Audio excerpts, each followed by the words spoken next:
പരിശുദ്ധ മാതാവേ, അമലോത്ഭ കന്യകേ, എൻ്റെ ഈ ആവശ്യത്തിൽ എന്നെ സഹായിക്കണമേ.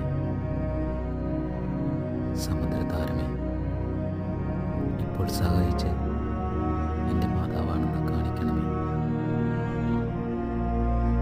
ദൈവമാതാവായ പരിശുദ്ധ മറിയമേ, സ്വർഗത്തിൻ്റെയും ഭൂമിയുടെയും രാജ്ഞി, എൻ്റെ ഈ ആവശ്യത്തിൽ എന്നെ സഹായിക്കണം.